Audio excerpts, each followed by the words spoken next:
Yeah. Okay. So, just thinking through communication and structures, I really appreciate knowing what to expect and how to navigate a space. So, in this space, we're going to follow these communication guidelines that were created by NBLA. And the first guideline is that we want to practice healing centered interactions, and we'll do so by being mindful of potentially triggering language and actions and being mindful of our own triggers at the same time. Also, we're going to remember that this is not a group therapy space, it's a dialogue that we're having together. We're going to seek first to understand and then to be understood. So, an example of that is the thinking process of I feel hurt, I am important. I also understand that this group is important. First, I want to understand the context of the comment that hurt me, and then seek for the group to understand why I was hurt by the comment. So, thinking about understanding first and then being understood. We want to scrap societal requirements to perform white social norms in this space, and that includes toxic positivity, neurotypical analytic social norms, class status, etc. The second guideline is that we want to practice leaning into discomfort and practice leaning into challenging conversations. So we'll do that by gaining an awareness of how our intersecting privileges and oppressions inform how we interact with one another. We're also going to practice being aware of tone policing and how our own biases may be reenacting oppression in this space. Lastly, we're going to try taking space and making space for others. Another way of saying that is by, giving and receiving conversation, basically making sure that we speak up and also step back when it's other people's turn to speak. And we're going to value feedback as an act of generosity and trust. Reflect on that feedback that we receive and then respond to the feedback. And our third guideline is to practice respecting ourselves and each other. And we're going to do that by practicing speaking with I statements and from our own experience. So instead of saying, when you, like a lot of time we'll be like, oh, when you did that, or when you when you act in a certain way, but when we really mean when I act in a certain way, when I feel a certain way. So we want to say those I statements instead of you. We're going to resist the urge to compare our neurodiverse journeys, and especially I think in a negative way. Like I've been through this, so my journey is different from yours. We're trying to honor the fact that we all have our own paths. We're going to not give unsolicited advice. We're also going to try to stay mindful of we're definitely going to stay mindful of pronouns, not try. Let's stay mindful of each other's pronouns and other gendered language as much as possible. And if you make a mistake in that area, remembering to just learn and listen to feedback and move forward. This is a learning space. And then let's remember to tell our own stories, not the stories of others. And let's keep community members' identities confidential, only sharing with explicit consent outside of the space. All right, so those are the guidelines written out by the Non-Binary Union of Los Angeles. I think we're ready to get this party started. Thank you. Brandy, is Matt trying to log back in? Okay, cool. So first, why don't we just introduce ourselves, and then we're gonna actually, talk a bit about bullying. So I'm just gonna start with an introduction to myself, especially if there's new people here. My name is Jersey, or Jersey Noah. A lot of people think my name's Noah, and Jersey is like a reference to New Jersey. My pronouns are they and or he, so they can be used interchangeably. I'm autistic. I'm 35. I learned I was autistic just a few years ago, and I was diagnosed with ADHD in my 20s. And I was also like misdiagnosed with a lot of things, which seems to happen to a lot of us. And nothing really felt quite right. Nothing was right, really. Yeah, I'm Jewish. I am transgender, which I may have said already. Yeah, there's a lot of things about me. Sometimes I don't know which ones to list. I have seizures, and yeah, keep learning new things about myself. Like sometimes I I'll think broadly about the autistic community and like prescribe, if that's the right word, something to everybody, and realize like my challenges can be unique even in autism. So this group is also really helpful for that. I'm going to pass it to Sandra. Hi, my name is Sandra. I am the writer, podcaster behind the ADHD Good Life on Instagram, Twitter. That's that, yeah. I'm diagnosed with ADHD, self-diagnosed autistic. I was diagnosed with ADHD when I was 40 and self-diagnosed autistic, like, I don't know the time, but recently, more recently. I'm Canadian. I live in UK with my partner, and we have a kid, and he's lovely. Well, his gender is now currently alien creative. He has told me, they've told me, and yeah, he's 7. He's a real joy, actually. And I just found out today that the half-term holiday, which I thought was just until Monday, is actually the whole week. And I'm just like, damn, what am I going to do for a week with my kid? But we'll figure out a way to have fun. I'll just describe myself. I'm Black, femme, long dreadlocks, which someday soon I will be styling and cutting these a little bit. They are down to my waist. My room, it has my kids' toys, some books, a poster picture from the Uffizi in Italy when I went there on my travels when I was a lot younger, and artwork from different places I've been to, and my partner's favorite blue chair behind me.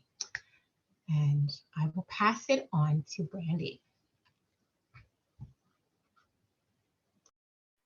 My name is Brandy, and my pronouns are she, her, and my partner is Matt, down there, and or wherever he is on the screen for you guys. And I was diagnosed as autistic about 1.5 years ago, or a little over 1.5 years, almost 2 years now. And that journey began first with an Ehlers-Danlos syndrome diagnosis, which a lot of autistic people have, and then ADHD, and then it led to autism, and then that also led to Matt's diagnosis because we were so similar.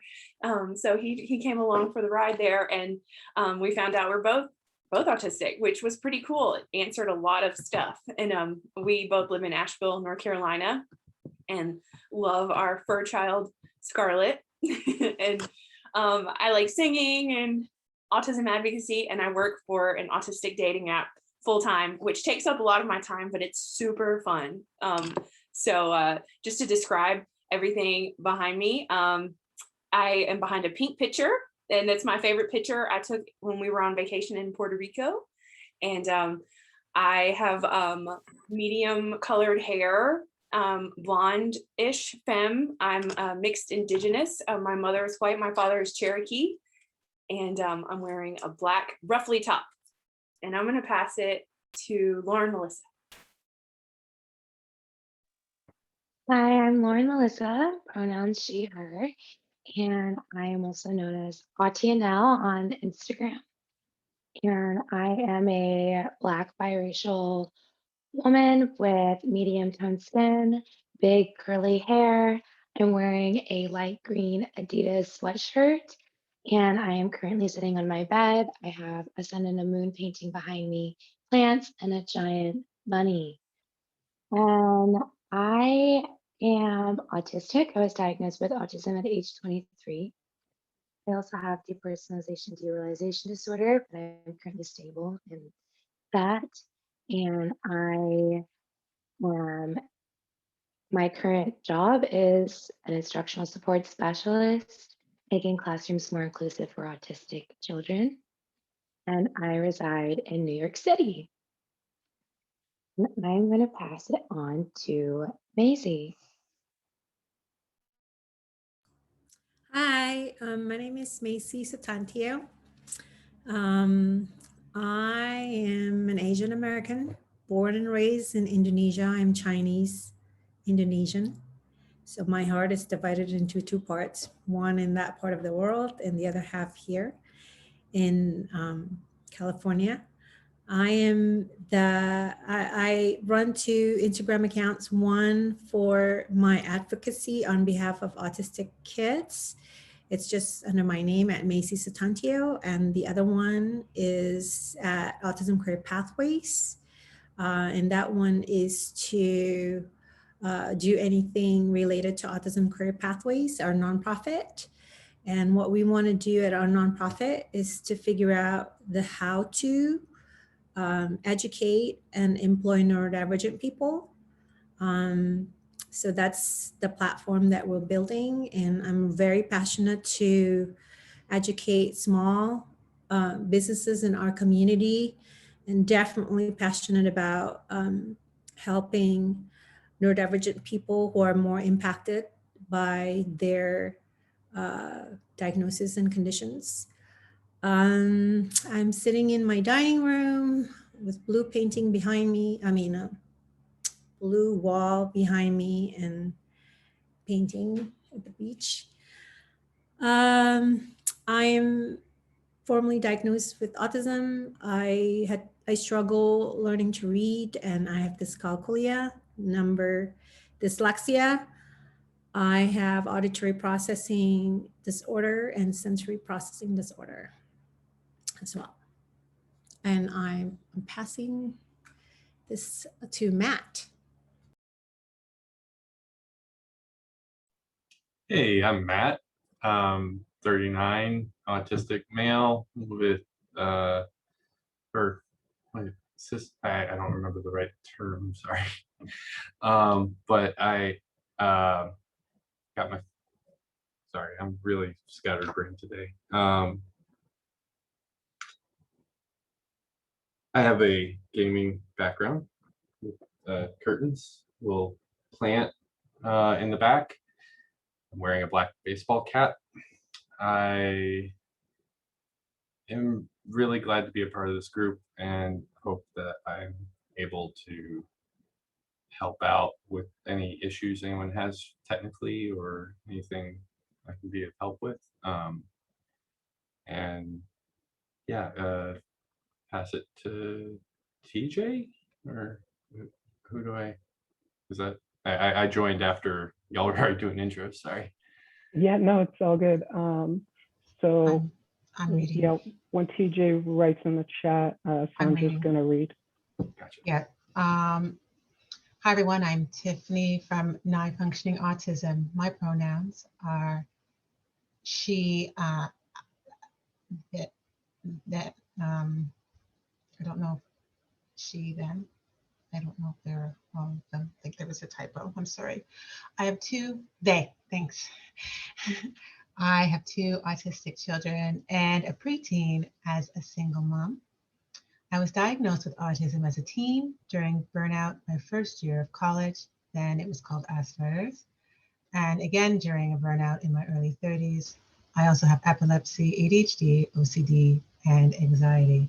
I'm a Black woman with light green headband and green earrings and a black shirt that reads in multicolors with a bare dark gray background. All right, thanks everyone for introducing yourselves. So what I'm going to do, I'm going to try to put 3 questions in the chat at a time, because it'll be easier for me than adding one question at a time for everyone to read. So I'm going to try to do about 2 to 3 in the chat at a time, and we'll go through them one at a time. So I'm just enter the first 3 questions. So why don't we first, and again, nobody has to answer, like for panelists and people watching, not everyone will answer everything. We're going to answer what we're comfortable answering, what we feel like we can answer in the moment. I feel like we all have a similar energy today, which is so interesting because, yeah, I feel like being autistic, you just like never, for me, I never really know how my anxiety is going to play out in something. Like sometimes it kind of like makes me like seem so chilled. You guys know that meme that's like, yeah, I can do 2 things at once. I'm freaking out and chilling at the same time or something. I feel like that's my life, and I'm getting a similar vibe from everyone. So I just really appreciate you all being here, whether that's your experience or not. So why don't we first just talk about like, what is bullying?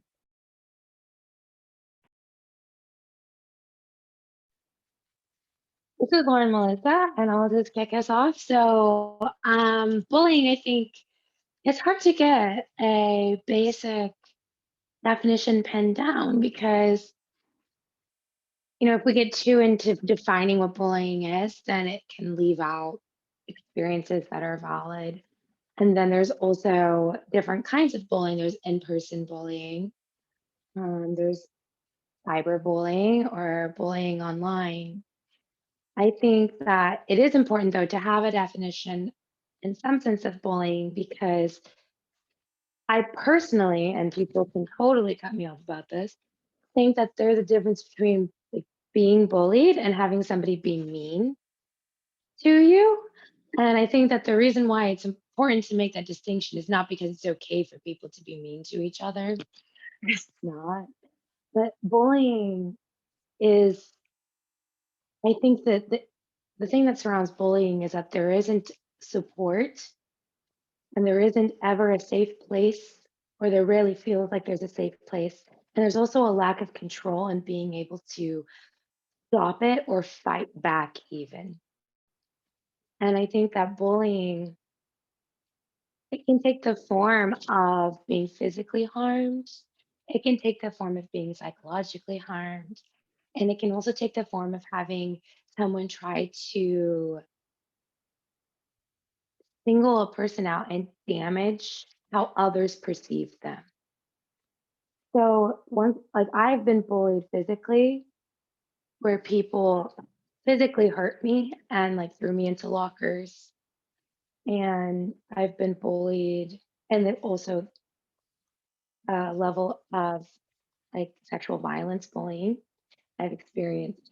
I've also been bullied psychologically, where people called me names or gaslit me. And then I've also been bullied in a sense that people tried to make it seem as though I was not worthy of others' respect. And I think it's important to notice the overlaps there between bullying and abuse. And sometimes I do wonder why we have the term bullying instead of calling it abuse. And so that's something that I think about often. But I wanted to say, like, take it away, rest of everybody, because I don't know how to even answer that. I'm just throwing it out there. That was a great answer, I think, because it is really hard to define bullying. And so I feel like including that idea that it's really hard to define, but giving like reference to what happens when people are being bullied. I don't know. That just felt really perfect to me. I don't know how the rest of you feel. I also want to add too, I think the thing about bullying is like what happens over time as well. Like a single incident isn't usually defined as bullying, but at least like from a standpoint, like as for kids, I guess too, like in schools and stuff like that. It's stuff that happens like over and over and over again from the same person, and like targeted. And I think that's a really important distinction to make as well. Um, and I think too, I think with the bullying too, there is like physical things I think that happen, but also to a lot of psychological issues that happened over time, and I think that stays with us a lot too, especially if we get bullied as kids, relentlessly. Like maybe a lot of us did. I know I did, and I think sometimes too, like it can, be like even a group of kids or group of people doing this over and over again too. And I think sometimes even if it is like a one-off or two incidents, but the fact that there's so many people that might do or say the same things or whatever, even like have an impact as well. That's actually, I just came up with that right now. And also, Tiffany had written, I wasn't bullied much as a kid, or maybe I wasn't aware. However, adulthood has brought me nothing but bullying from inside my relationships to traumatic work experiences. Yeah. That's a good segue into just talking about have you guys been bullied as a kid and as an adult? Like looking at what Tiffany said, kind of the same idea. Like what has your experience changed from being a kid to an adult, and in what ways?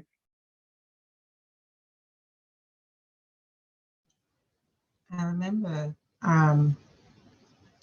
like when I was adopted, when I was 3.5 years old and started school, I guess the next year, right? So in kindergarten or like reception or whatever they call it.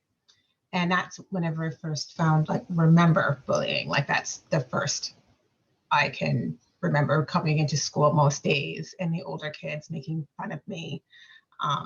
Kids are like 10, 12 years old making fun of me.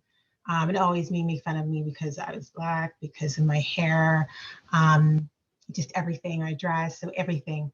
And that was the first time that I heard like racial slurs as well. It was the first time I called the N-words. I was 4 years old. It would just, but I grew up in like a white neighborhood. I'm the only Black girl, so it was kind of like a target, I guess, just because of being noticeably different. And then as I got older and my emotional dysregulation got worse, and just then it just became, I think it became more of sport for everybody to just make fun of me because like I would just get so upset. And my parents would just be like, well, you're just gonna have to get used to that. Let's just, stop crying. It's just how it is. And I think even as an adult, you don't like, I have the well, it's a Black femme, I guess. I don't know if I ever felt safe anywhere, because it was so easy. It's so easy, I think, for people to just like now as adults just put things in slyly, say things that I can't talk back to, for fear of like people getting upset at me, or or me getting in trouble or whatever. So it's just kind of tricky, but always impactful. That's what I thought.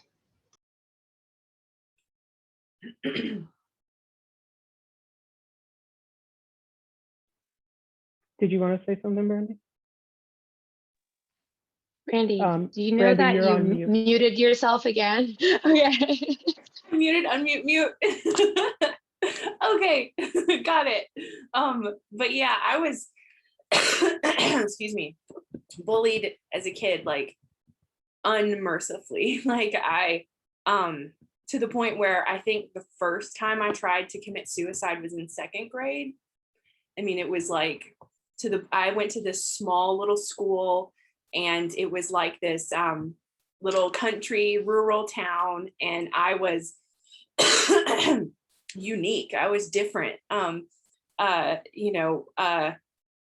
am more white passing. My brother is not, and my dad also. So there was the whole like, are you adopted and all of that, and why do you look different, and why are you so white, and yeah, and but the biggest one was more so just because I was so open and loud and like artsy, and the people around me in my small little town were just so different, and they I dressed different, and I didn't care to wear like clothes that stood out, and it was just like anything I could be pinpointed on. It was just this little group of people, and in my school you had the same group of people from like kindergarten all the way till you went to middle school. So it was just the same little pack, just getting you over and over and over. And at that time, the teachers, they wouldn't really do anything about it. It would just kind of be brushed over a little bit. And so, oh, sorry, can you hear me okay? Okay, there was like a lag and it looked super weird. Anyway, sorry. So as I got to be an adult, it became like this core part of me. Like it affected me to the core, really. Like it affected all of my relationships. And then I always thought people were bullying me. As like in middle school, I think in 7th grade, I had like a breakdown, and I had to just stop and be homeschooled because I couldn't handle it. And then this transferred into like jobs, and in my 20s and things. It was just like, why? I'm just being myself, but why is this so irritating to everyone? I don't understand, and then you stop being yourself. You just start being like what everyone wants you to be. And so as I got older and realized I was autistic, it was like, I see now. I see why that happened, and that sucks. That's not okay, but I'm going to try my best to like not do that, not just like melt myself into other people and just be myself and have my own opinion, and not let all of the bullying that I encountered like change me anymore.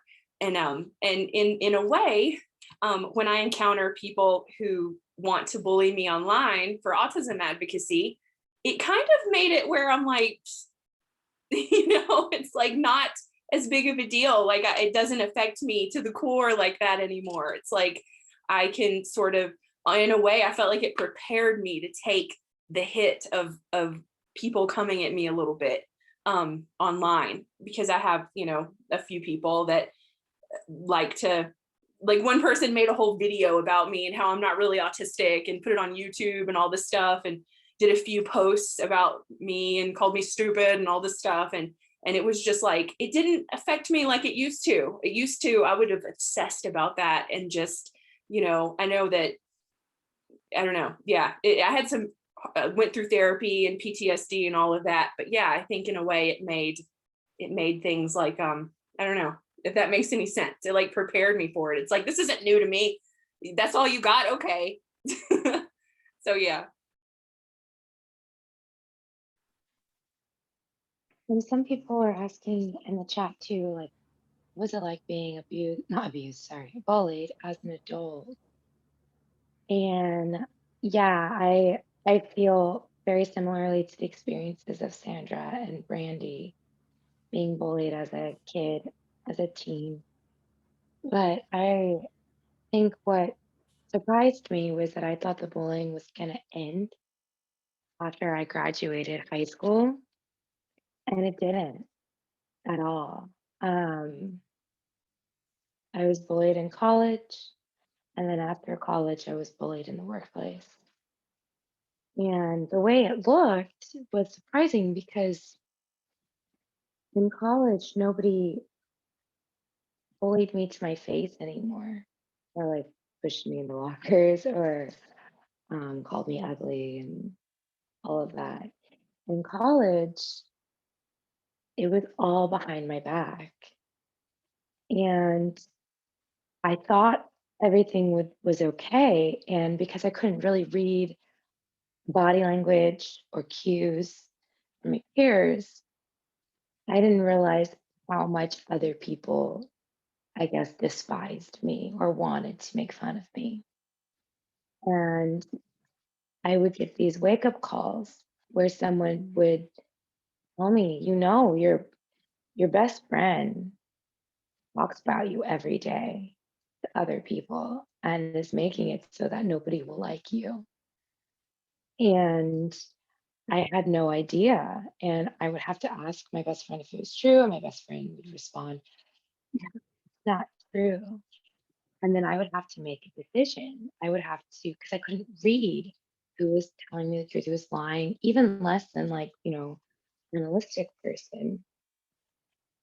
And I would have to make these decisions and it would be really scary. And then I would burn a bridge with someone because I didn't know if I could trust them anymore. And that would make things worse in a lot of ways. And it was just constantly, I felt like I was walking in an ocean of uncertainty of who I could trust, who was really my friend. And it got to a point where I actually had my entire friend group talking about me behind my back, like 10 people. And I was the president of the Queer Straight Alliance.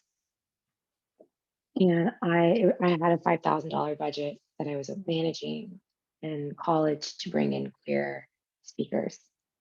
And I got to a point where I reached out to someone to give them some money to help them bring a speaker that was also queer. I was like, oh, we'll collaborate and I'll throw a couple hundred your way. That sounds ridiculous, but like that's how it worked. And they said, oh, we can't accept your money because we don't want to be associated with your organization on campus because of these rumors going on about you. So I couldn't even do my job at the school anymore because of the pervasiveness of the bullying. And it didn't stop. It never stopped until I graduated. I actually graduated early so I could escape it. And then it carried into the workplace, similar situations, but now just colleagues. But after I was diagnosed with autism, I stopped blaming myself for it and started recognizing the terrible behavior of the other people. That it was not actually something that I needed to change about myself, but it was like these other people were seeing something in me that they could use to feel empowered in an awful way. And when I came to that realization, it actually empowered me to fight back a little bit more. And sometimes fighting back would be like ignoring them and not caring about it. And then sometimes fighting back would be me literally going to their face and being like, I know you said this about me. Like the first time I ever would hear it, I actually remember I was on the playground at a school with other teachers around me. And I went up to a teacher and I was like, you did not need to say that about me. To their face, like on the playground, and they freaked out. And they never said anything about me after that. Because I did it publicly and I just was like so scary, I guess. But it took a while to get me there and I still have to watch out for it. And I definitely have a lot of worries because of it that I can't trust other people. And I'm gonna stop there. I could go into like the virtual bullying, but which I don't experience very much, but I experienced this year and it was weird. Okay, Katie. No one wants to see your butt. Yeah, I kind of do. Thank you for sharing. Macy, I saw you unmute yourself. Were you going to say something? Yeah, I was just going to say that I think bullying behavior is when one is consistently being targeted And I think it could start, the whole thing can start in a very, very subtle way. I think bullies are very smart. They know how to pick their targets. What happened to my family member when he was younger, he was being put in, he wanted to have friends.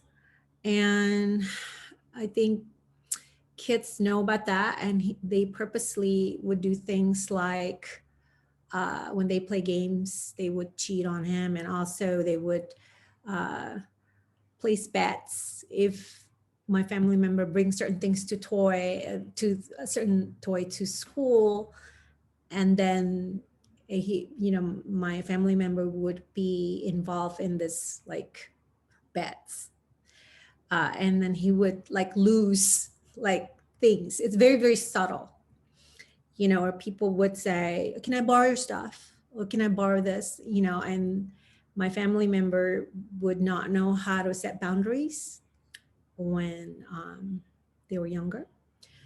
But it's a consistent behavior towards a person who's not aware that, the bigger picture, what's going on. And I think the pattern, it gets louder and louder, and it just got to a point where it became physical, and then that's the sad thing. I think for autistic people, I'm very, very trusting. Like, I don't think negatively about people at all. And I got into so much trouble when I was younger. I was duped into joining a cult. I just didn't know. Like, I just wanted to have a sense of belonging. And to today, that's just still how I am. And I don't often realize, I just I don't know how to protect myself, honestly, until it's like too late. So yeah, so it could be, what I'm saying is, it could be very, very subtle also, but it's recurring. Just to, I'm gonna pass it real quick, but just response to something you said, Macy. I feel like you and I have been talking as friends for like a yearish now, maybe a little more. And so this is the second event we're participating and collaborating in together. We did the special interest week and this, and I just can attest to the fact that you are very trusting. Like, you, like, even when someone, I remember with the special interest week, there was like a lot of communication happening that was kind of out of context. And you and I started messaging privately, and it was like, you can see the good, and you really do give people the benefit of the doubt, where like, I was like, I need this to end right now. And I feel like we came to a middle ground together. But it's interesting to hear you say that, because I see you as a very trusting person. Yeah. It's called being gullible, not in a not smart way.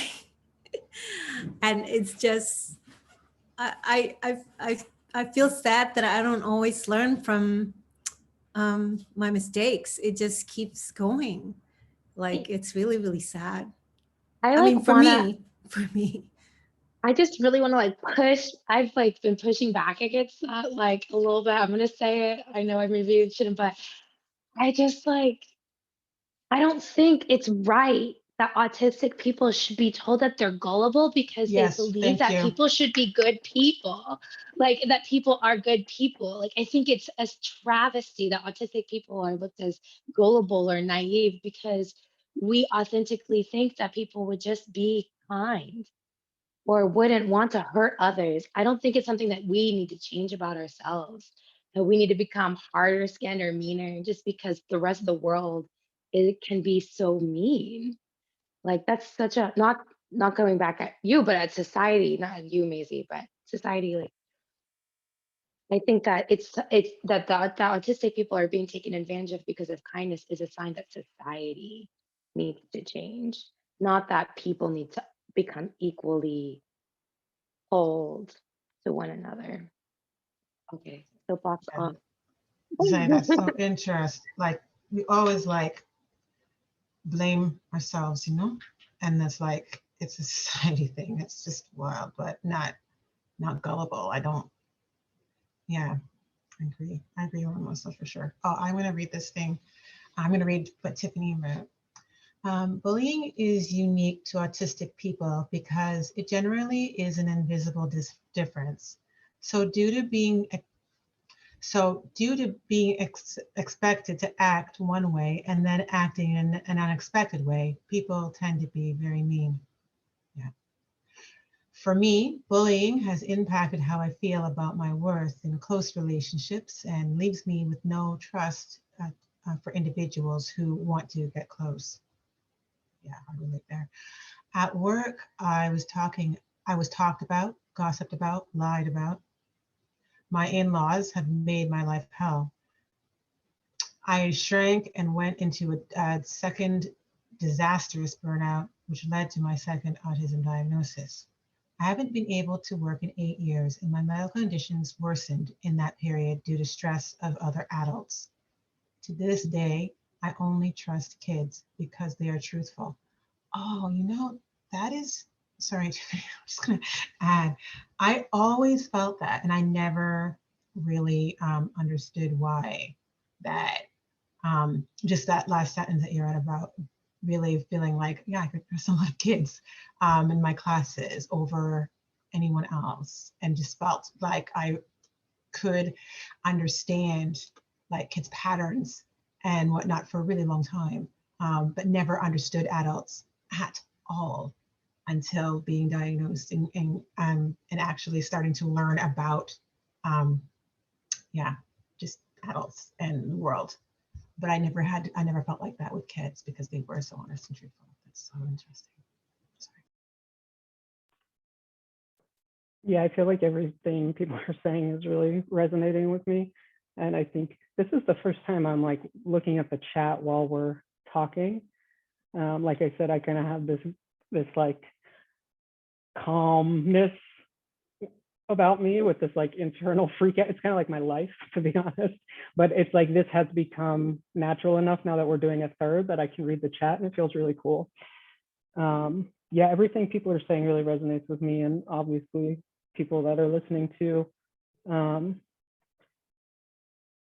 I feel like bullying is really hard to talk about. So I just want to say, like, I appreciate everything, like sharing anything or not sharing anything. And to the panelists and people in the chat, I think this is like, feel really heavy. Like I can feel it in my body, and it was cool because Laura, Melissa, when you said like about autistics being trustworthy, and that's, we should be able to trust people, like we shouldn't.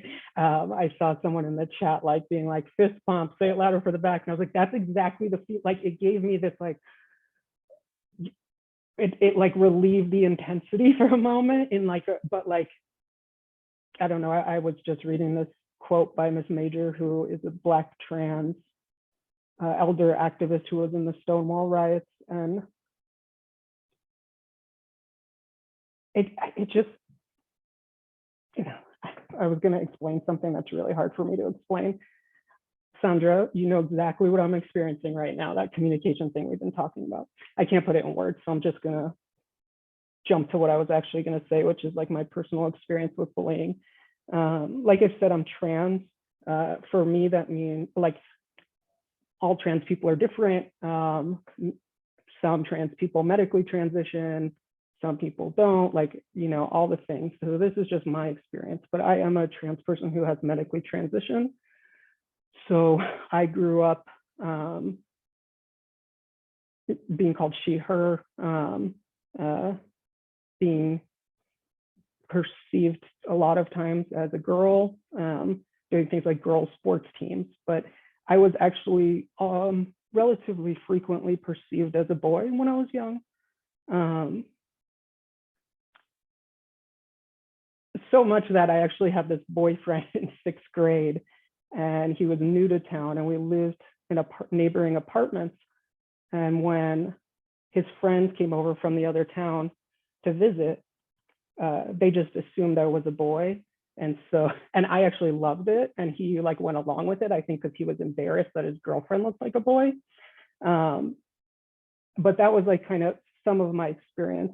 However, like there were times where there was no option for me to present the way I wanted, right? Like at a swimming pool, for example. My apartment complex had a outdoor, I grew up in New Jersey and New York, and one of my apartments growing up had an outdoor pool for the summers. So like that's what kids did all the time, every day.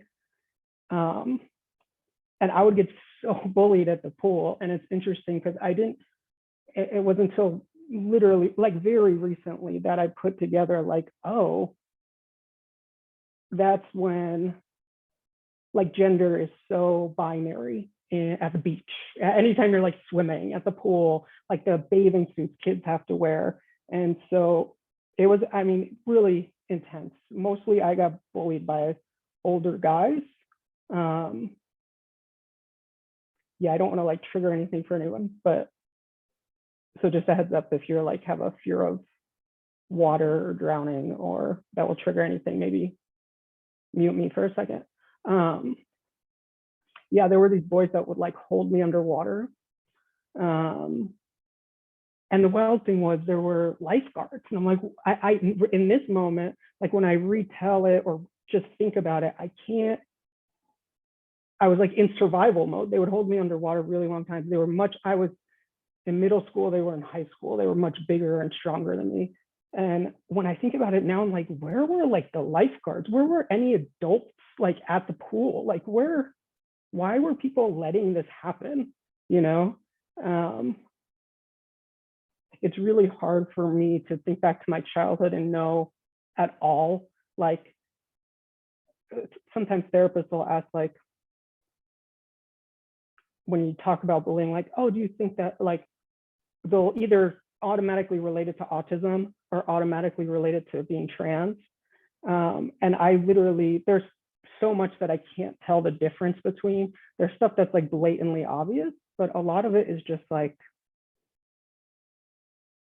everyone has this individualized experience. And this is something Tiffany, who isn't here today, from Fidgets and Fries, was talking about, how you can't like pick these pieces of your identity apart and say like, this is my experience. Like as a Jewish person, like a lot of people don't realize this happens, but like, even though I grew up in an area with a lot of Jewish people, sometimes like when a community is like higher populated in an area, there is more, it like sounds like it would be safer, but just like where there's no Jewish people, that would also not be safe. Like it can make it really complicated. And kids would like throw pennies at me and the other Jewish kids. A lot of stuff about like money and so something like that. And like that was very obviously related to being Jewish. But with autism, I think that a lot of what you all are saying, like I started to understand what was autism, like what's specific to autism as an adult, because as an adult, I still was getting bullied. And sometimes it was by trans people. But like, it almost felt like people wouldn't believe me. Like I would be like, this thing is happening. These people are saying I'm saying things I'm not, saying I'm behaving in ways I'm not. That's talking behind your back thing Laura Melissa was talking about. And I didn't pick up on the context.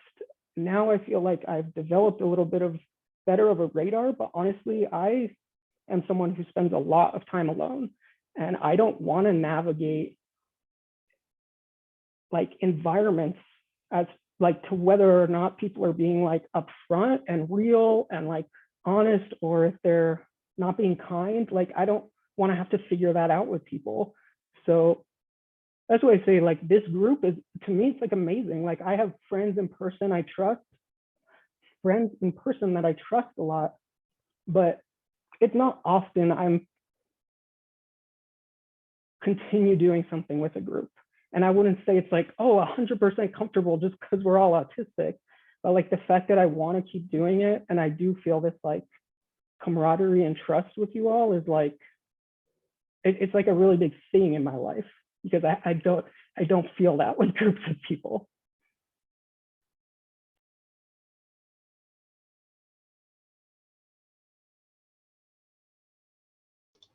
I have to read something. I'm sorry. Thank you, Jersey, for sharing it. Okay, thank you, Jersey, for bringing that up. How I acted differently according to my prescribed gender was a point of bullying for me. I felt like a boy as a child and only allowed my parents to buy the stereotypical boys' outfits and clothes. Kids at my school, especially boys, and people at church bullied me for not being the typical girl.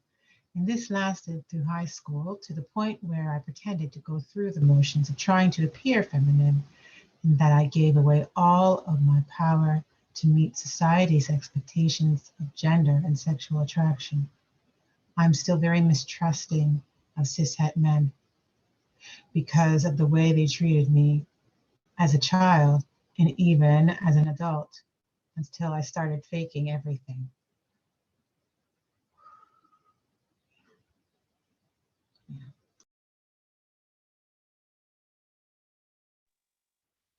I feel like this is really important too, because gender is so ingrained with societal roles and expectations and societal norms.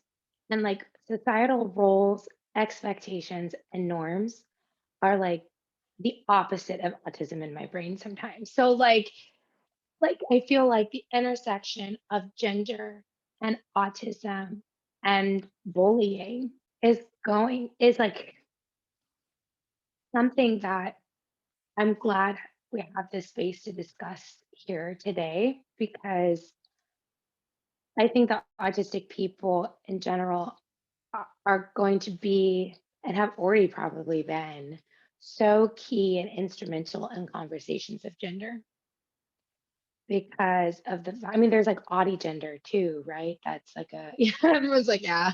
I just think that this is going to be like I think it's a wonderful place, a difficult place of intersection, also a wonderful place of intersection where it's just going to be another one of those areas where autistic people see things for the way it is, truly, without the societal norm veil that everybody seems to be a little bit more comfortable wearing. A lot of people, not everybody, but many non-autistic people seem more comfortable wearing. Autistic people are just going to be like, wait, I'm supposed to dress this way because then people will be nicer to me. Like, what the heck? Like that doesn't make sense. Which I don't think it does make any sense. That's okay, go on. Go. No, just in reference to that, I like can't do anything in school unless it's like focused on autism, transness, social justice, and or my special interests. So I tend to revolve everything around that.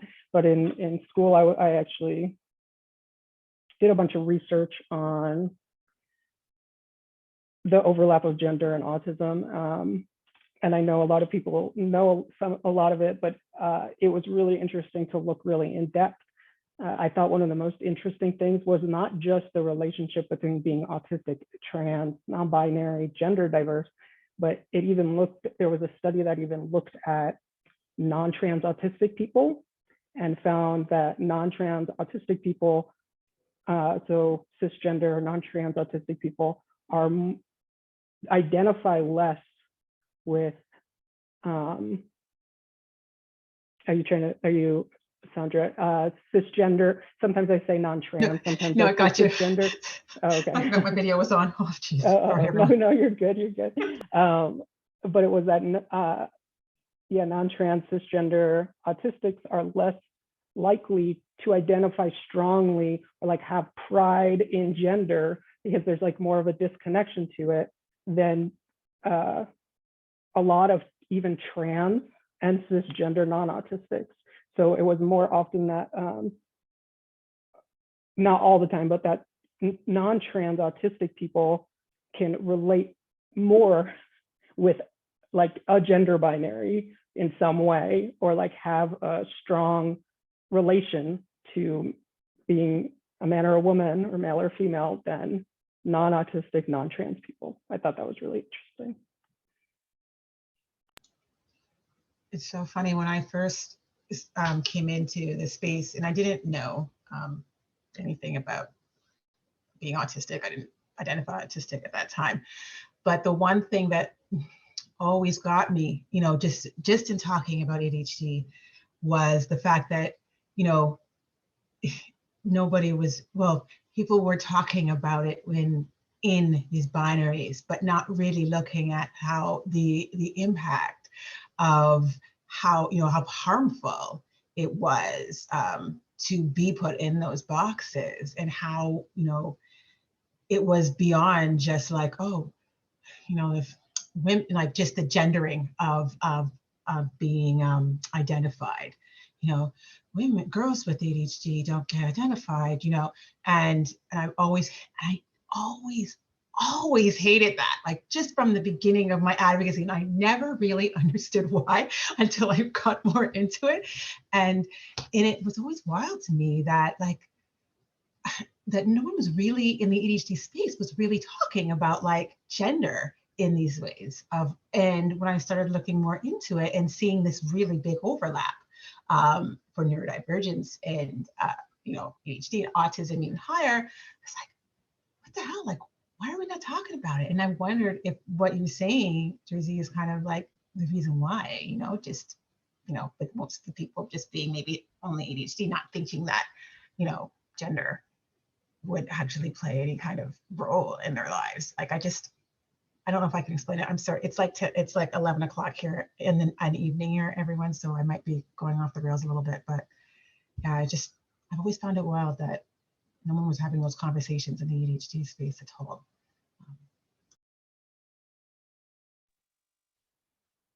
I wanted to also, I think, because you're talking about spaces, like community spaces of ADHD, community spaces of autism.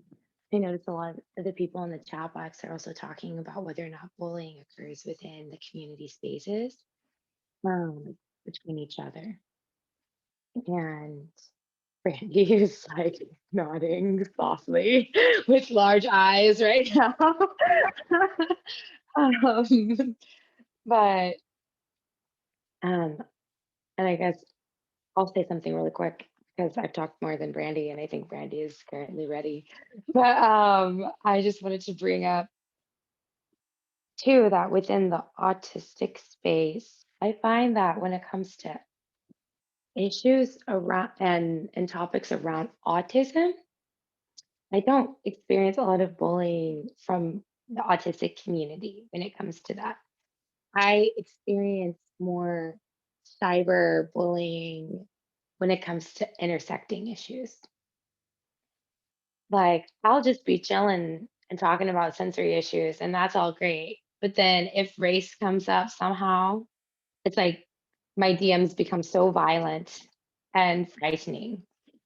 Or if issues of queerness or things like that come up, then I am more likely to experience strongly worded messages within my own community. And I think, as some people have been talking about, they're not all ill-intended. I think part of it is like black and white thinking and like, this is my opinion, and like, but I'm just not going to be like, and this is mine, and like go back and like, no, like I don't have like the emotional space for that in my life and in my DMs. Like sometimes I do, but I usually don't.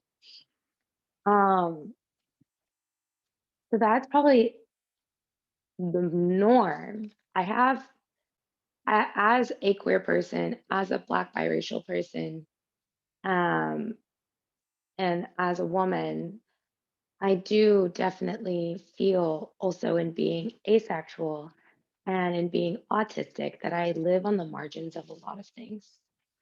And even within the Black autistic community or the white autistic community, because I don't know if they're communities, but spaces, I don't have, I feel on the outside of those as well because of being biracial at times. And I think the strongest moment of bullying that I experienced within my own community has been around those topics, and has been whether or not people wanted to determine if I was respectable, if because I had the right opinions on certain topics. And I have actually had people ask me, can I still respect you? And I was like, yes. I think it was kind of terrifying to be asked that question. Yeah, within my own community.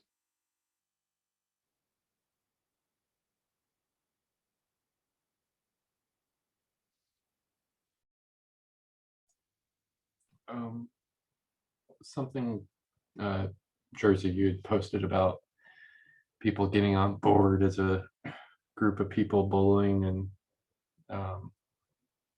I experienced at church.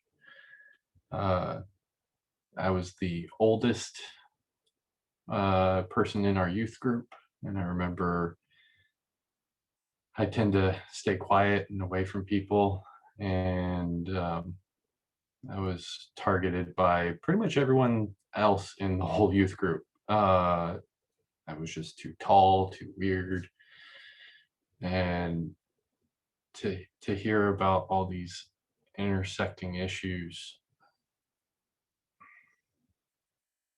it's just so sad and messed up that people can't just stay decent to each other. I mean, and the damage does affect you from childhood to the rest of your life. I mean, I think Brandy said, you know, it's changed her character. It came with her from childhood and stuff. And I just, people that think jumping on board because one person saying something funny or whatever to be a part of a group of bullying, that I it was so nightmarish for me. I like begged my mom to move churches, and the the response I got from my mother was, well, I lead the choir and your brother does the sound system, so we're stuck and you're just gonna have to deal with it. So I dealt with it until I was old enough to not have my mom control those things. So um, yeah, oh, and pronouns. I figured it out. He, him, hi. So yeah, that's all I got. I would add to, Matt was homeschooled. So he came from a very religious background. So they kept him very sheltered. So his only interaction socially was at church. So yeah. So that also kind of played into some things, I'm sure. It's like, yeah. There are certain things that about like both of our personalities, like we just don't trust people. So like Jersey was saying, like this group, this is new for us too. It's like, and it's so amazing to be able to like feel like you can trust other people, because bullying your whole life, I mean, it makes you not trust people, and almost like it can make you bitter a lot as well, and it's really hard to come back from that. So yeah, especially like the one question, what is it, when groups of people, yeah, that's something that I noticed, especially after college, after high school, yeah, in workplaces, the groups, and, you know, it's like people like to jump on the one person who's different, and everybody stays in the pack and just, you know, bombs that person. And sometimes for me, I wouldn't realize I was that person until it was just obvious, and then it was like, whoa, wait a second, you know. So I didn't know. And I think that's something that and as far as like being bullied in our community, it's different. Yeah, it's more so I believe this and you don't believe the same as me, and so I don't like you. It's just different in a way there. Yeah, it's less aggressive. For me, the more of the bullying has been coming from parents of autistic children.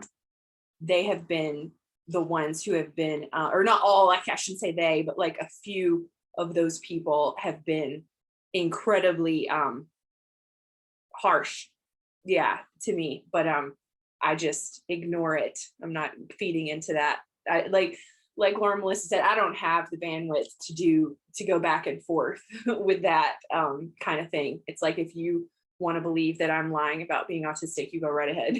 So I'm not gonna engage in that. But yeah, sorry, I'm out of it today, so I can just like ramble on and on if somebody else wants to say something. I was just going to say the intersecting identities is really, really difficult online. I think particularly in Black, and if anything with race comes up, oh my gosh, I have to say this, is that some of the most horrific things I've had to deal with, you know, or have been in DMs with supporting like other Black autistics, is like when some like white autistics don't agree with something that's been said with race. Like it's, yeah, some of the things that, those have been the worst. Those have been the absolute worst. And because it's just relentless, And I've had to, talk with some of my, Black friends to be like, them being like, asking me like, can you speak on this, or, help me, and things like that. Yeah, it's been, I think that's been some of the worst for me.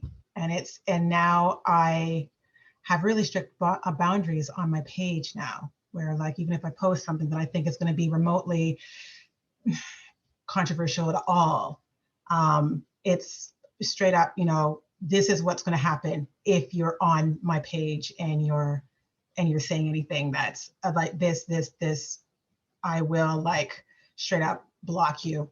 And now I've actually gotten into, if anyone tries to dirty delete, then I will actually screenshot it, and I'll say, if you dirty delete it, then I will also like put it up on my feed, and I will explain why it's whatever ism or phobic or whatever it is.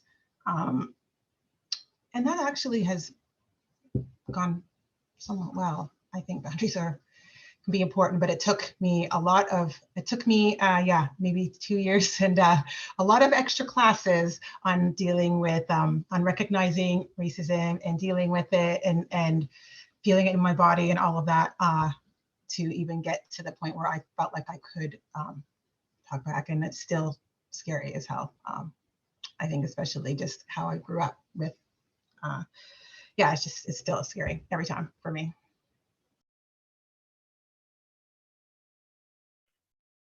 Sandra, I think TJ wrote something.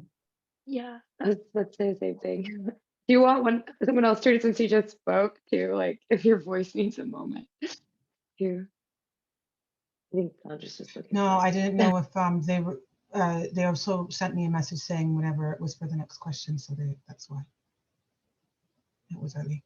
So this TJ.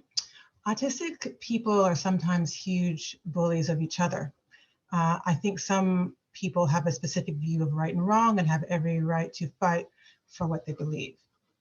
I think the problem arises when some of us have various experiences that shape our views. Instead of nuance or listening and asking questions first, we try to fight for our beliefs. This is true of all people in social interactions, yes. But I feel like certain autistic people have decided on certain ideas, and any variance from the norm of those ideas is met with more than passion. It is met with intolerance and intransigence. I'm sorry. A lot of people have many reasons why they don't agree with certain views on therapies, terms, symbols, and whatnot, due to racial, religious, regional, and situational differences. We should be asking why people believe these things that are seemingly against us or our enemy territory.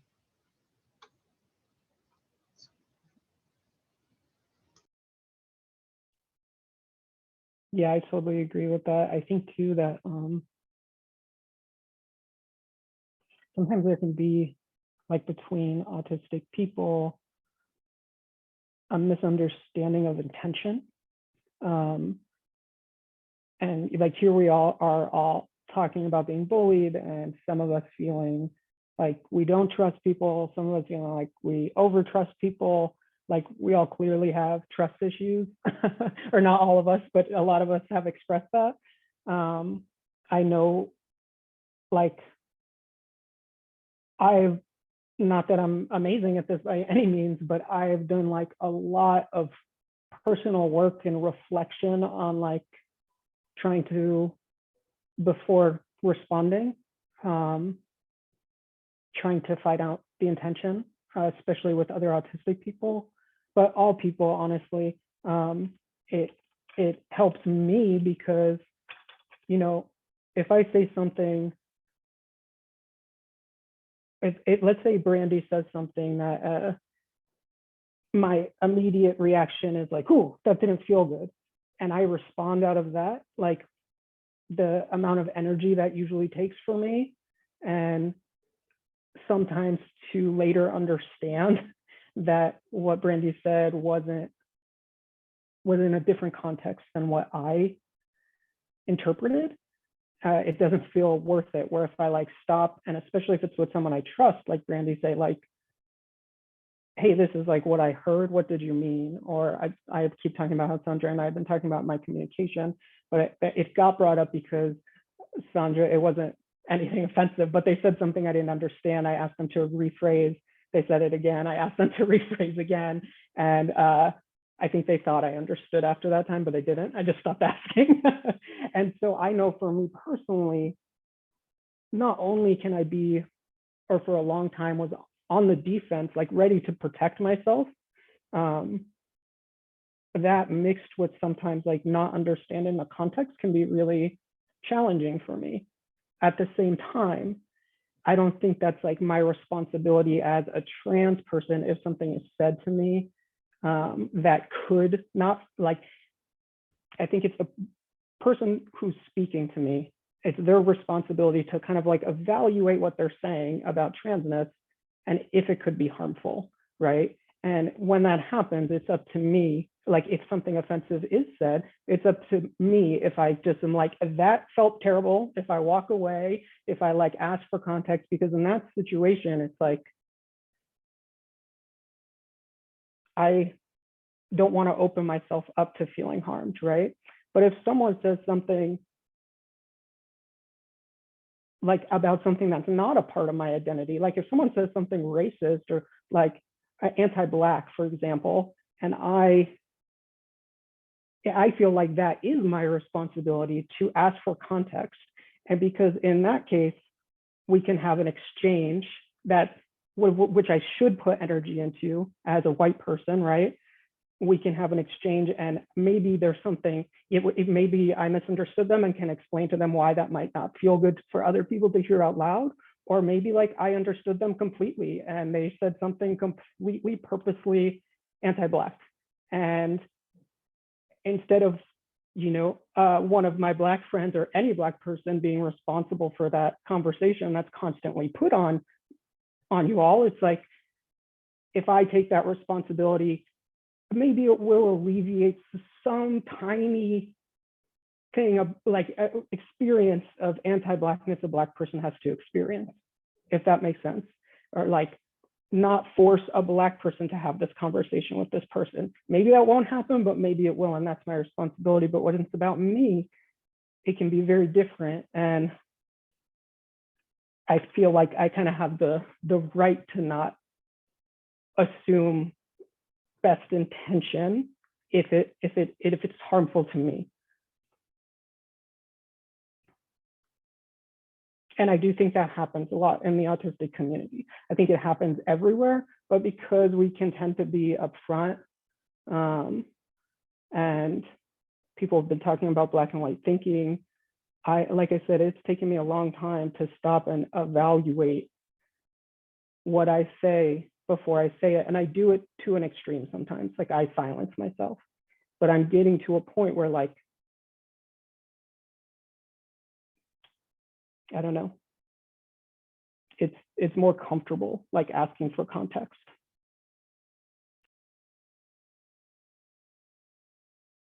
I think it's important to note too is that like when we're dealing with things like you know, isms and phobias and stuff like that, yes, there's, you know, intention, but there's still impact. And like when, you know, sometimes I think we got to get to a point too where, you know, if someone says that, you know, this was harmful to me because of it, I, you know, I took it to mean X, Y, and Z, or this is why, that, you know, we can believe them, you know, like I'm pretty solid on my, you know, experiences of racism, you know, as being Black and all. So if I do say something is racist, you know, why can't you just believe me? Because that happens a lot online.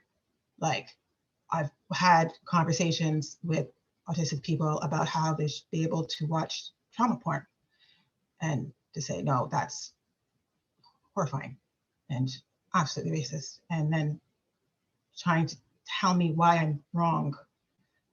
And it's like, no, it's like, maybe I have, maybe I do have the lived experience there. You know, I think that kind of, people might need to think about that sometimes too. And just to add, I know I was talking for a while, but sometimes like bullying happens, whether it's between autistics or non-autistics. I think sometimes with autistics, there might be this idea of like, why would an autistic person bully another autistic person? Like we all experience that, but like these, I will always, like, I'm not saying I always did, but like for me, who I am now, if I'm being told about a dispute between two people and one person clearly walks through the world experiencing more oppression, my bias will go there. It doesn't mean I'm going to not ask for context or try, but I think like starting, like if there, I would expect it from other people too. Like if there was something like some kind of dispute between myself and a transgender autistic woman or masked person of color, I would hope that people could kind of take a step back and go like, wait, who feels more entitled to speak here? Who has more power in this position? Like, and sometimes you can't, that's a very hard thing to evaluate, right? But sometimes it's not. And so it's really, I think it's really important to step back and go like, because sometimes bullying does happen without intending to, but the consequence is bullying. And so there could be like, if it's between or a trans person and a non-trans person, there could be some underlying microaggressions, transphobia that's not being said. It might not be obvious to like, I don't know, like a non-trans person, but to a trans person, it might be like either really obvious or give a familiar feeling. And so like, and people shouldn't be expected to explain that. Like, I shouldn't be expected to, you know, try to explain to all you if another autistic person is, I feel this like anti-transness, I shouldn't have to give you all context, because that puts more work on me. It forces me to like really like put into language something that's almost impossible, you know? Oops. I just wanted to say that I think being so public about ourselves on social media, Jersey, what you're saying, it's all like true, but it makes it really hard because I think I forget that I really don't know people who are sending me messages, you know, and that I should be more careful. I think the challenge for me is to really think before I click that button. You know, I'm an empath. If someone asks me for help, like from the other part of the world, I can't sleep, like thinking I should be doing more. You know, for that person, it's like I can't just switch it off. And it's really tough for me to walk away sometimes. And contacts, I forget that I don't know that person than that person's contacts. So whenever something like happens, maybe someone says something negatively about me, you know, and that person is influencing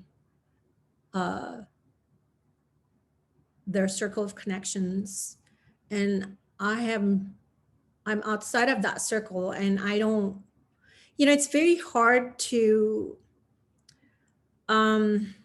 just not say anything because it's all emotional, I think, for all parties involved.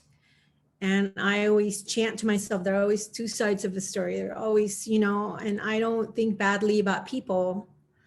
But I can only, maybe one way I can protect myself is just like hold my own truth and ask people who I trust to understand the context, because I think context is something I struggle and I get into trouble for it. I don't see the other side, you know, and so that's the downside of being like on Instagram and Facebook, and we forget about the boundaries.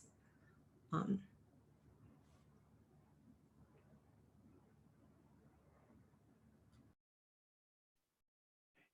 feel like this is kind of a hard question to answer, but I put like, have you or have we ever bullied somebody? Did you realize it? Did you change? I actually just answered, somebody in the Q&A also asked that question, and I got a response, so I'll read it aloud, what I said. Yeah, so, and this is Latina. So I said that, yeah, I have bullied people in the past. As an autistic teen, and as I was trying to mask and be neurotypical, whether or not I realized that's what I was doing, it's what I was doing. I said a lot of mean things to people. I was, especially when I was trying to be funny, because I knew I was supposed to crack jokes. They didn't, and I still don't. Comedy is my least favorite genre of anything. So I just don't understand humor very well. And I've gotten a little bit better at this point where I can dish it, but I still like can't take it. But back then I didn't even know how to dish it. And I would say things like, one particular example is that there was this person in the 8th grade that I would tease a lot because they were physically developing, I guess, slower than, you know, it was middle school, y'all. Like we were all developing at different rates. So I thought that I was just talking about the obvious. And then, which is something that I do all the time. I just say the obvious thing and people just start laughing. So I think it was around that time that I noticed that if I said obvious things, people would laugh. And so I would point out this person's like physical development and people would laugh. And I didn't realize that it was hurting the person. I never realized it was hurting the person until a couple years later, it like hit me. And I've always thought, I wonder if that person hates me, like hates the memory of me and like what I did. And then another thing I would do is I used to create nicknames for people without thinking about the effect that that nickname would have on them. And so for one person, I called them Elephant. Like I just literally would call them Elephant. Like there was nothing behind it. I was just being my autistic self. And I called this person an elephant all the time. And then one of my best friends, their name was Chelsea. I actually had like 5 best friends named Chelsea because I changed friends like every year because of these reasons. I'm listing here and being bullied and stuff. I had a friend named Chelsea, and I liked the fact I used to call her Chelly, and I would like to rhyme. So Chelly Skelly. And then at one point I was calling her Chelly Belly. And I had no idea that that could be tied to someone's weight, elephant and Chelly Belly. And it was going on. I was doing it for a while. And finally they were like, you need to stop, and like freaked out on me. And it clicked and I immediately stopped. But I was doing that for long periods of time and it impacted them very much. But whether or not it was unintentional, it was still harmful. And I did engage in bullying behaviors.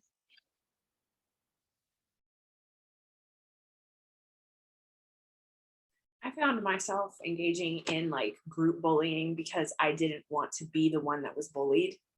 And so if I joined the group, I was safe.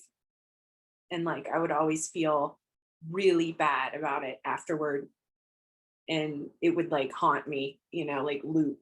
And then there would be certain times where I would try to join in a little bit, but I would do it wrong and I would end up going too far and like, saying something that was just like, whoa, like, well, like really mean and not realizing that that was like even over the line on something, and so it just, yeah, I just wasn't very good. And then what I would end up doing is just drop that entire friend group and just move to something else. I would just kind of like have to just walk away because it would be like too much. And so, yeah, but yeah, it was like, yeah, I still think about it. It was almost like if I join in, then I won't be the target.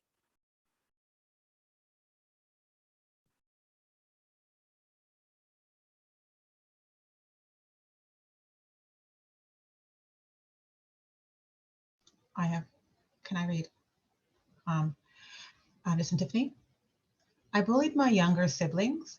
I wasn't able to bully others as a really young kid because I was only repeating things. I didn't have the ability then. I replayed so much bullying in my head. Bullying about how I acted and how I spoke is still very difficult and triggering for me. I don't know how to heal. I've been in therapies for much of my adult life. I feel like only finally being away from my bullies as an adult, like my spouse or jobs. I may be healing now, as I have a good therapist now, and I have gotten away from situations and people that are bullies. The problem is that I generally realize bullying so late, not until it's bad. And due to that, I completely lost trust of myself and my intuition.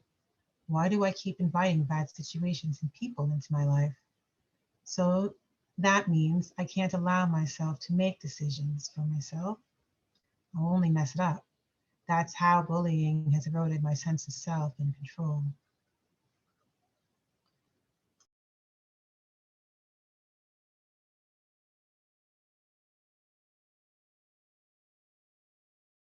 Yeah, that's very relatable.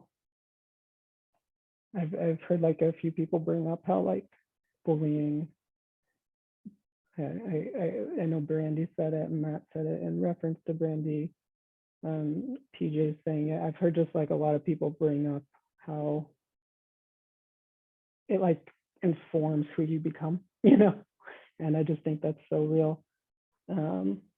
Similar to Brandy and Laura Melissa, like I too, when I was in middle school, I've always been perceived as like very witty, and I think that's just me saying something in response to something. Like I don't, again, like sometimes I don't mean to be funny. Now I can tell when people are going to think something's funny, but that I can remember in middle school I was talking about how Jewish people would get bullied. I feel like Judaism and Hinduism, where I grew up, were like the two things that were targeted. And if you joined in with the non-Jewish kids, talk like making fun of Hinduism, you got in with the non-Jewish, non-Hindu kids for a moment and weren't getting made fun of. And that was like so clearly, I just have like this, especially this one time in the hallway, just like playing into it, like not, or that's even the wrong way to say it. Like I was like copying what people were doing because it made me feel part of something for like a moment, and it wasn't targeting me. But on like healing from bullying, I feel like, yeah, TJ, you said that well. It's like, I don't know. All I'm focusing on is like, you know, being my best self and like what my core values are. And when I do feel like I'm being bullied or attacked in some way, deciding in that moment, like, do I have the energy to engage in this in any way? And if I don't, like, that's can be really helpful for me. Sometimes people will say like, don't respond. But I feel like if you have, when I have like a balance of like, I know I can say something back to this jerk that will just like make them land on their face, you know, make them be like, that can be healing in the moment. Like it can be like, you know, someone says something that's like super uncool about like autistic people, or there's like a hidden meaning I'm picking up on. It's like, well, I'm never gonna like call anyone a name. I'm never gonna be deliberately mean. But sometimes I think it was Lauren Melissa that said this, but it's like pointing out the obvious is enough to like make people flabbergasted. like if someone's being a jerk, if there's some underlying thing and I feel that happening, sometimes like responding with a question that puts them in a position to answer why they're questioning me is like very helpful, you know? But yeah, does anyone else have any, I guess healing in general too, it's just like prioritizing myself. I think, yeah, like I was saying, groups of people like that, like having a group like this, there's something very like knowing we're being, you know, open and honest with each other and a whole lot of people. And we're all doing our best and we all do have good intentions, and that like I could, and I have done this a lot where I contact one of you or to be like, do you get the context of this thing that was said to me? And it's like feels good to have support. I guess that's part of like what autism support is, right? Like knowing you're not alone in something, knowing like, yeah, like in school, I don't have to fight for my accommodations because somebody is helping support me that can take that on. It doesn't always happen. But this is like another good example of like having a group of people, a growing group of people that see the best in each other. It's like, I know I can come to you guys and say like, what do you get out of this disagreement between me and someone, you know? And also that I'll have support if somebody is bullying me. Like I know for a fact, if I hit up any one of you because somebody was being a huge a-hole online about me being trans and I wanted it dealt with, but I didn't want to deal with it, I know I could say that to any of you, which is like, I don't know if I would, again, it would depend on the place I'm from, but that's like something new, you know, and like really cool to like be able to be like, hey, like friend, ally, support, whatever, like, can you take this on? Because I can't, you know.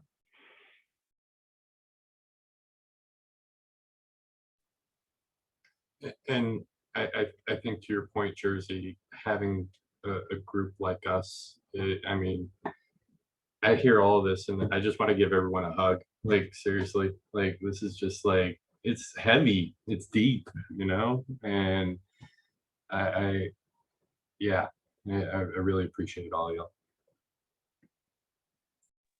I think something that I really enjoy doing is like reading the chat box, because it's not just us, like the panelists that are in this room. Like we're talking and engaging with the autistic community. And I think that's why autistic communities can feel so relieving once they're discovered. Like once we discovered the autistic community and having this moment of like, of course, there no community is perfect and there's conflicts, but just even knowing that there's a community out there online that understands the experiences at a much higher degree than like the holistics that I grew up around is it's been monumental. And I haven't had the time to in a while, but one of my favorite things is to just like randomly go on Instagram live. And it's totally not because I like staring at a camera for like an hour and like talking for an hour by myself. It's because I like seeing the chat. And I like reading what people are saying. And I love seeing other autistics talking to each other. It's so exciting. It's something I just don't get to see in my life.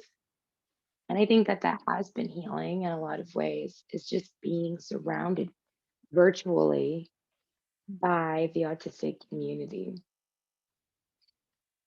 Oh my gosh, autistics talking to each other. I love it.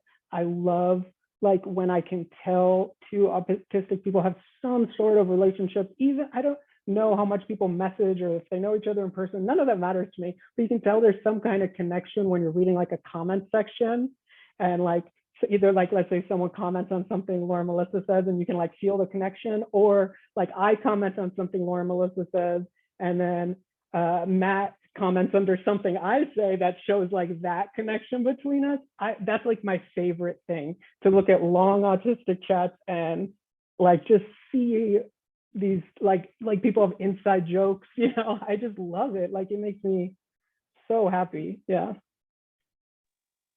Yeah, like when someone asks a question in the comments and then someone else answers and then someone else adds, and I'm like, how did this comment thread get so long? And it's so exciting. And I'm just like, yay, we're talking to each other.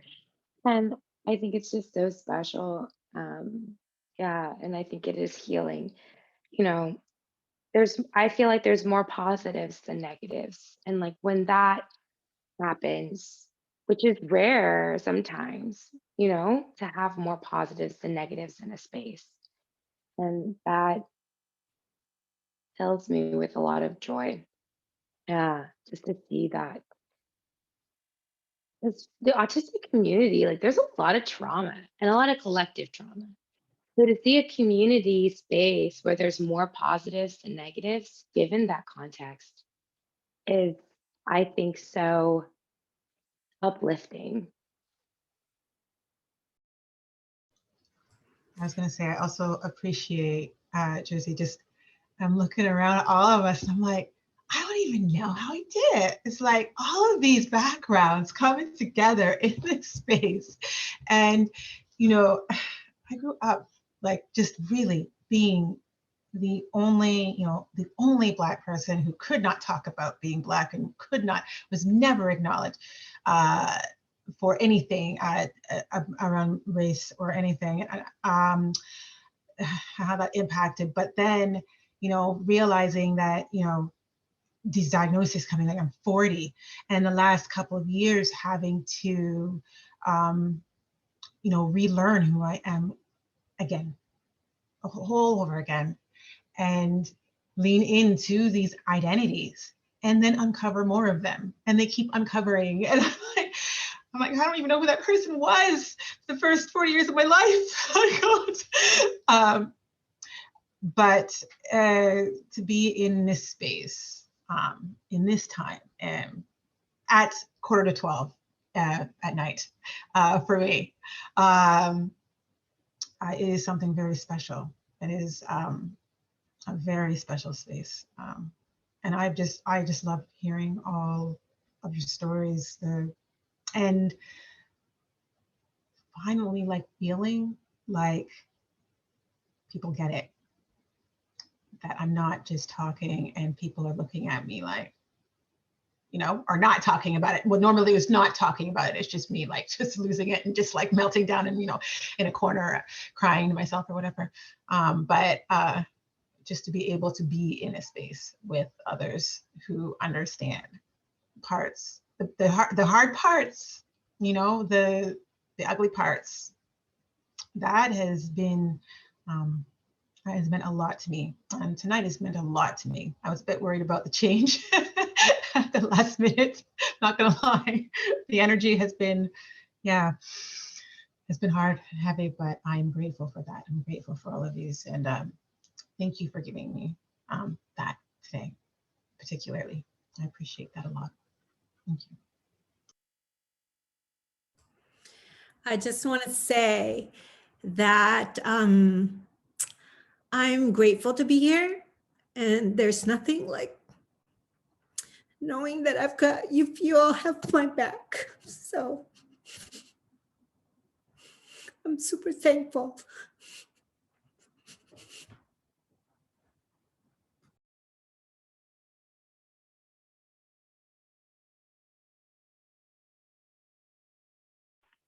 Of course. Were you going to say something, Laura Melissa? I was, but like, I first just want to be like, Daisy, thank you for saying that and for taking that moment. Like, look, Brandy's crying now. Like, I think what you said was very real and like, Yeah. thank you. I was honestly like going to segue off of what Sandra had said about community and be like, also, we should probably talk about how you can build community through Hiki app. But like, that was not appropriate anymore after what Maisie said. I was going to awkwardly bring it up anyway. So I was totally like, okay, we're going to be wrapping up soon. So what better than a perfect transition than Laura Melissa awkwardly bringing it up and me awkwardly jumping on top of it. I'll go first, and so Brandy can take a moment. We just want to give a huge shout out to our sponsors, one of which is Timo, which some of you probably already know, some are active users, some work with Timo. Yeah, thank you, Laura Melissa. Yeah, so if you don't, you can check out the app at like the Google store or whatever. And for me, it's been a really awesome addition to my life. And I've been really honest with Timo that it actually took me I am so not okay with change that it took me like 6 months to transition into actually using it. And now, Brandy too.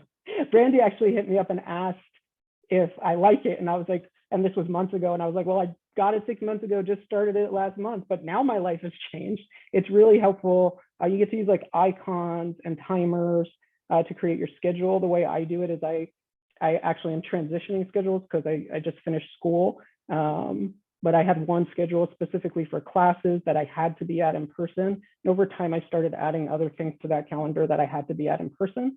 And then I have a separate calendar for like assignments because it can get really confusing if you just put assignments on the day they're due, because then you don't get them done or get them done well.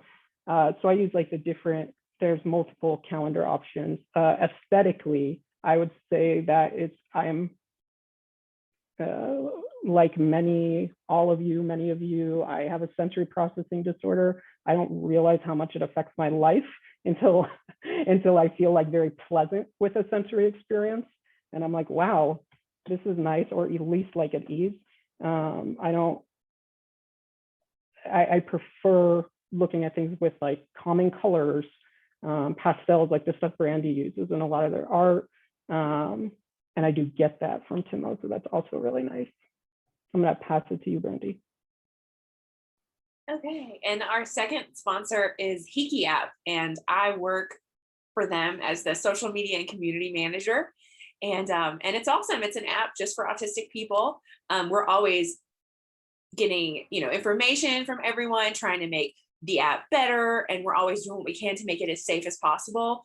It's free. You can download it on Google Play or iTunes. It's awesome. We have different features, different from other dating apps. And it's actually not just a dating app, it's a friendship app also. So they have like these two different things. You can do smiley face if you just are looking for friendship, and a heart if you're looking for a romantic connection. And there are all kinds of different people there.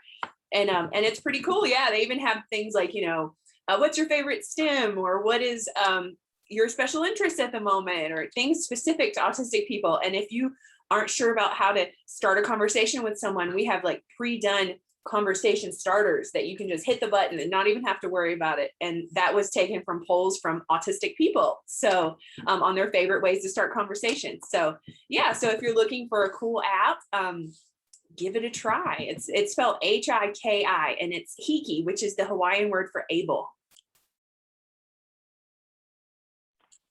And the last thank you I want to give before we wrap it up, of course, to all of you, but also Macy may have mentioned, they have a nonprofit called Autism Career Pathways.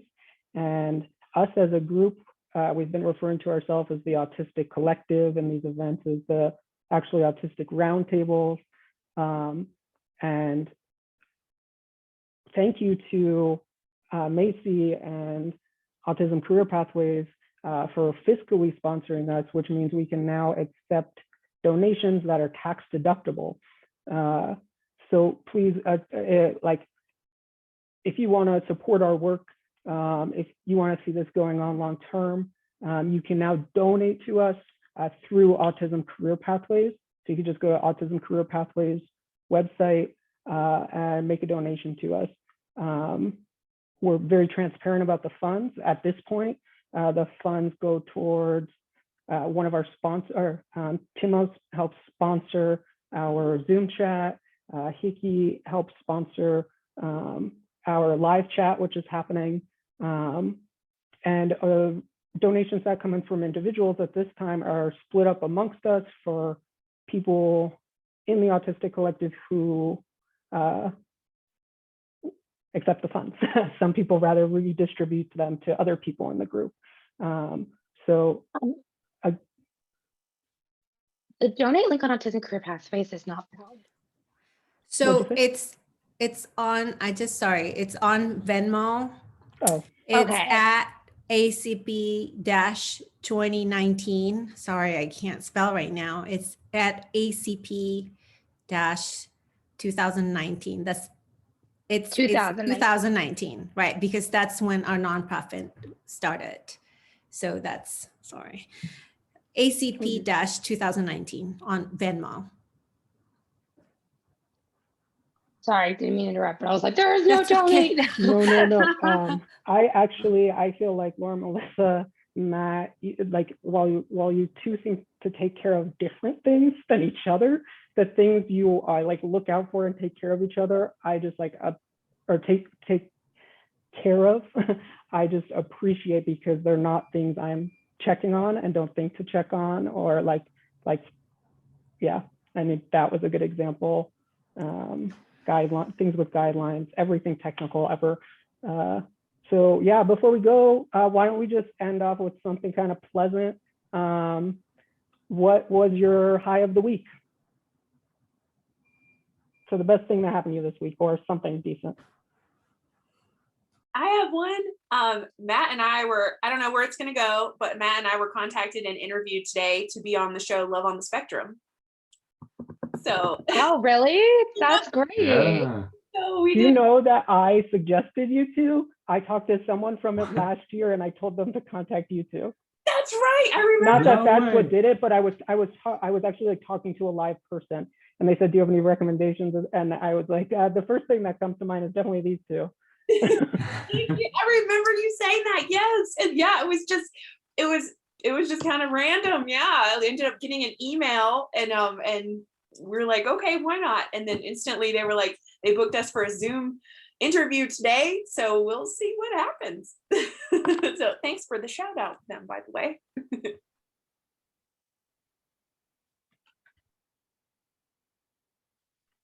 The question was, what, yeah, highlights? Yeah, just something that stands out to you that was good this week. I turned 30.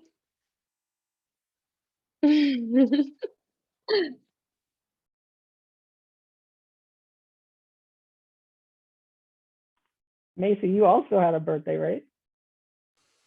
I know, I did, but I didn't want to add to the number. I'm just going to stay the same, because last year was a big number. I did get to celebrate, had to cancel my trip, and still canceled. So I'm just going to keep waiting until I can celebrate. So. Tippy, said, I feel like I conquered many OCD things this week. OCD has been wreaking havoc within my life, and I feel like for the first time in 2021, this week I didn't have any trouble at all.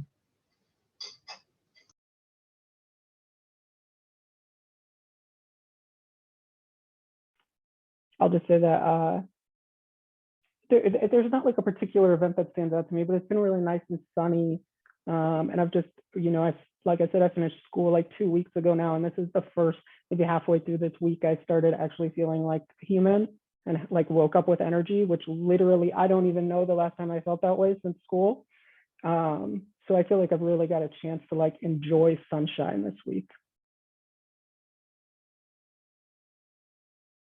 Anyone else want to go before we head off?